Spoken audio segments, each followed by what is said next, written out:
Okay, I think this is the most fun you can have in sim racing in 2026. Balancing a lot of things, balancing like immersion, balancing racing challenge, balancing just putting a grin on your face. I think this is the best you can do. So I need to explain myself because we're not in Le Mans Ultimate, we're not in Evo, we're not in a hypercar or anything. We're not in anything particularly modern. We're in an F4 car at Monza in iRacing on a big grid. Whoa, in VR. Now the reason why I think this is the best is because I'm running at a pretty stable, I would say very stable, 90 FPS, and I'm running on a OLED headset, which I'll talk about later.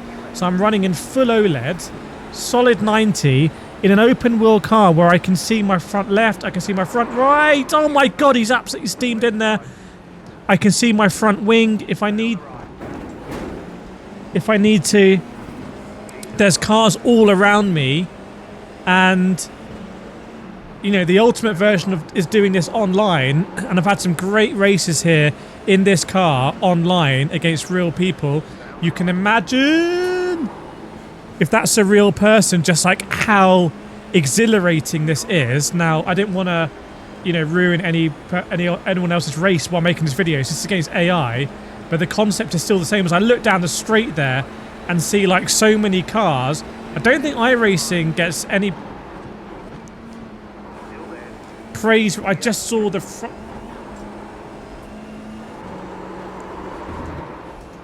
It's a bit difficult here because I can't hear my I'm speaking over my spotter, but I could just see the nose of that guy on my left hand side there, and I might just see him pop out there because there he is, because I can hear him now. And for me, this is so similar to go-karting. I will never be able to explain to you how similar this is to go-karting. I do a lot of go-karting. I've been lucky enough to win championships, been great battles over the course of a season, and this feels so much like go-karting. It makes you want to drive aggressively. It makes you want to go for big overtakes, make big defenses.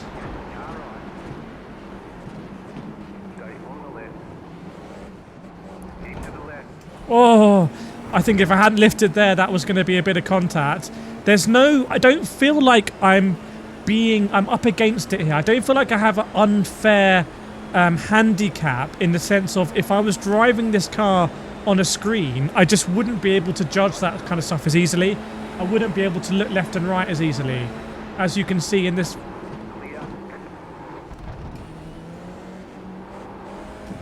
As you can see the way I'm driving here, like, it really is sensational how involving every individual battle is.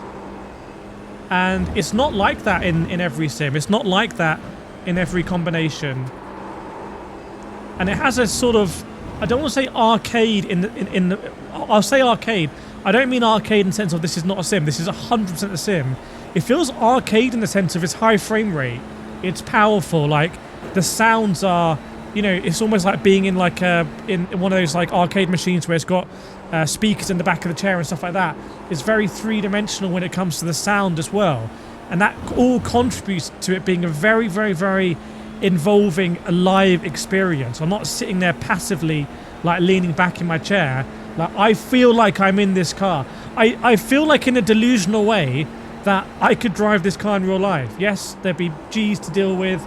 Yes, I'd need to work on my neck a bit more. But in a delusional sense, I feel like because it's so involving to drive this, I feel so connected. Then if I can do it here, I could probably do it in real life. That might be a dangerous thing to think as we go down the home straight here. Now, we'll talk a bit about the headset, because Pimax said to me, what's the best sim racing you think exists right now? And this is what I thought, this combination. The Pimax Crystal Super means that I'm able to do it in the OLED. I've got the OLED Optical Engine in. And interestingly, I've done a few things on the Pimax to make this run better. So I've actually turned off the upscaling in Pimax Play. I think that was interfering with what iRacing is doing. Now iRacing has this foveated rendering. I feel like that must be doing a lot of the hard work and keeping the frame rate super high. And there's a new setting in Pimax Play where you can narrow the field of view, which sounds a bit weird, but given I would normally be wearing a headset anyway, I actually don't mind the reduction in the field of view because I'm running at a stable 90 frames a second. Now that won't work, I think, for Flight Sim and other games where you just want to have all of that field of view, but I think driving a car like this, where I don't feel constrained because I can just look, and I've got a headrest here anyway, so I don't need to see more of the headrest. It's also why I'm not running the ultra-wide module. You might say, why are you not running the ultra-wide module? It's because I just want to have that real emotional connection with the location here at Monza, the time of day, like, kind of like it feels like a, you know, sunny afternoon, like when the Formula 1 would be on. I can see the grandstands are full of people, and I want to really feel that vibe. So the OLED is great for that. It's not just about saturation of colours. For me, it's more about lighting. It gives the lighting like another dimension, so everything feels way more, I don't want to say just like realistic, it feels way more emotionally involving, is the way to put it. And let me know in the comments if you tried OLED headsets, and then you can also let me know what you think. But we're going to try and move forward here in this race. Late on the brakes. A little bit of a lock up, we don't care. And on the power.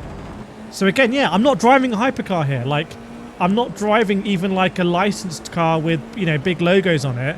But this to me feels like go-karting, and that is where I come from. And I could jump into a Formula 1 car, but it would just be a bit too alien. Like this car I can actually control. I can actually push myself. And it feels great not being in a cockpit. It feels utterly fantastic. I can look around and feel free.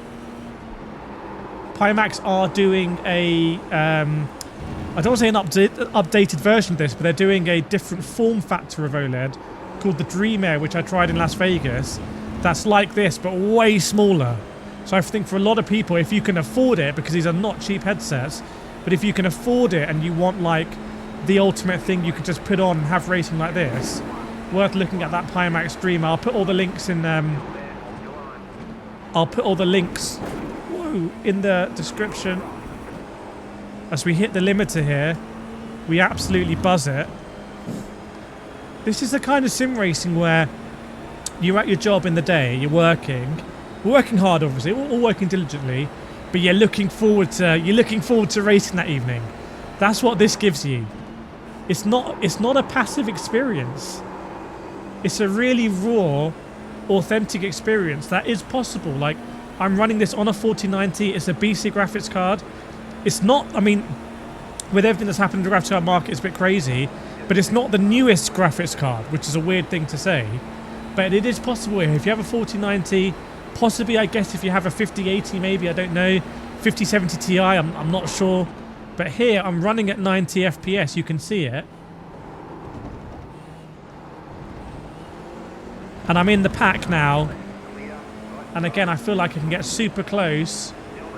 I mean, let's be honest. How many times would we have crashed right now if we'd been in 2D? And you wouldn't feel as comfortable. You would not feel as comfortable being this close in 2D to that car ahead. 100%.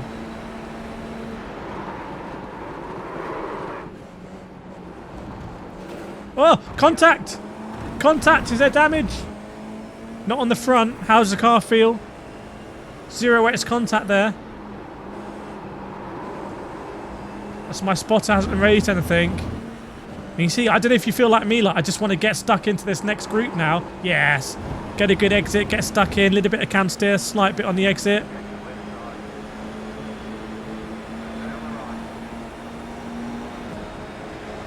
Whoa, easy buddy. This is sim racing. This is sim racing right here. Might try and hang around the outside here. Yes. Clear, so we'll try and chop across. Are we going to get another lap? I think we're going to get another lap in. And honestly, like, I mean, this is just so good as an experience.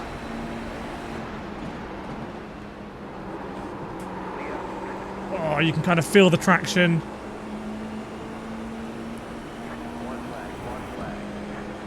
You can see we're in this little group here. up to the green car. And these graphics are absolutely fine for me. Like, being locked at 90, I would not sacrifice any graphical quality if it meant we were going to lose frame rate. We may have a bit of frame rate margin, it's possible, but these graphics are absolutely fine. Very, very, very sharp. And the thing about iRacing is there's no drop off in quality. Like, everything in the distance is equally as sharp, and that's what you don't get in a lot of other sim racing titles. It gets a bit blurry in the distance, whereas in iRacing, what I really like about it is it's just sharp. I think I'm running SMAA anti-aliasing as well. Anti-aliasing is so...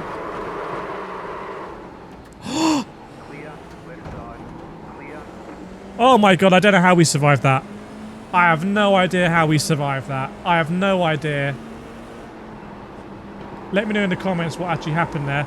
Let's see if we can get another overtake done before the end. It's got a bit narrow in there. Oh, not the best exit for me. You can imagine joining a league, joining an F4 league like this in VR is, I think, scarily close to like a lot of the sensations and feelings and emotions you're going to get doing the real thing. Like, it's high stakes in iRacing. You know, if you make decent content, your race is done. So it's high stakes, just like real life. And the race is like build to a crescendo. Like, imagine this is for the lead now between us two on the last corner. You know, there's so much on the line, right?